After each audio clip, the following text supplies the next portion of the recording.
उन्हें अपनी क्षमता पर संदेह होने लगा और उन्होंने अपनी माँ से कहा कि उन्हें नहीं लगता कि वह किनारे तक तैर पाएंगी।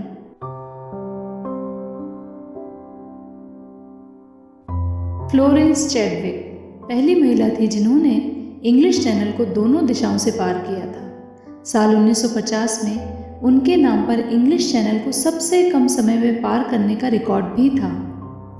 4 जुलाई 1952 को उन्होंने कैटलीना चैनल को पार करने की कोशिश की, जो सेंटा कैटलीना आइलैंड को दक्षिणी कैलिफोर्निया की मुख्य भूमि से अलग करता है। उस दिन पूरी दुनिया की नज़र उन पर थी, क्योंकि इसके पहले किसी महिला ने यह उपलब्धि हासिल नहीं की थी। फ्लोरेंस चैडविक उस दिन रूह कँपाने वाली सर्दी और शार्क के खतरे का लगातार सामना कर रही थी। किसी भी आपात स्थिति में उनकी सहायता के लिए कई बोट्स भी उनके साथ चल रही थी। उनमें से एक बोट पर उनकी माँ भी थी। करीब 15 घंटे की तैराकी के बाद मिस चैडविक को घने कोहरे का सामना करना पड़ा। वह बार बार दूसरे किनारे की दूरी का अंदाज़ा लगाने की कोशिश कर रही थी, लेकिन जब भी वो अपने गॉगल से बाहर देखती, उन्हें कोहरे के अलावा कुछ नहीं दिखाई देता। अपने लक्ष्य को साफ नहीं देख पाने की वजह से उन्हें अपनी क्षमता पर संदेह होने लगा और उन्होंने अपनी माँ से कहा कि उन्हें नहीं लगता कि वह किनारे तक तैर पाएंगी। घंटे भर और तैरने के बाद उन्होंने हार मान ली और एक बोट में बैठ गए। थोड़ी देर में जब उन्हें एहसास हुआ कि वह दूसरे किनारे से बस 1 मील की दूरी पर ही थी, तो वो बहुत निराश हुई। उस दिन उन्होंने हार इसलिए नहीं मान ली थी क्योंकि वो हार मानने वालों में से थी, बल्कि इसलिए क्योंकि उनका लक्ष्य उन्हें साफ दिखाई नहीं दे रहा था। खतरनाक शार्क और हड्डियां गलाने वाली ठंड उनके विश्वास को नहीं हिला पाई, पर साधारण दिखने वाले कोहरे ने उनके लक्ष्य को उनकी आंखों से छिपा दिया और हार का कारण बना। 2 महीने बाद उन्होंने दोबारा कोशिश की और उस चैनल को पार किया।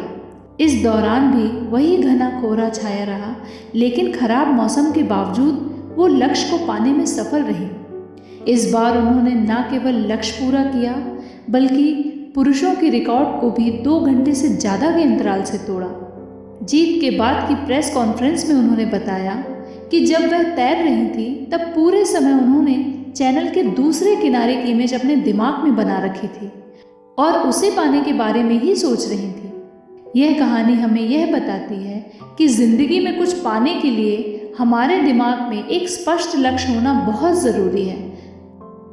दोस्तों, हम कभी किसी ट्रेन या बस में भी यह जाने बिना नहीं बैठते कि वह कहाँ जा रही है। फिर हम अपने जीवन की यात्रा उसकी मंजिल निर्धारित किए बिना कैसे शुरू कर सकते हैं। हमारे जीवन के लक्ष्य कोई साधारण इच्छाएं नहीं हैं, बल्कि वो ऐसे सपने हैं जिनकी एक निर्धारित समय सीमा होती है और उन्हें पाने का एक प्रॉपर प्लान होता है। Best seller book you can win के फेमस ऑथर शिव खेड़ा किसी सपने को हकीकत में बदलने के लिए 3 स्टेप्स रिकमेंड करते हैं। पहला स्टेप, आपका लक्ष्य निश्चित, स्पष्ट और लिखित होना चाहिए।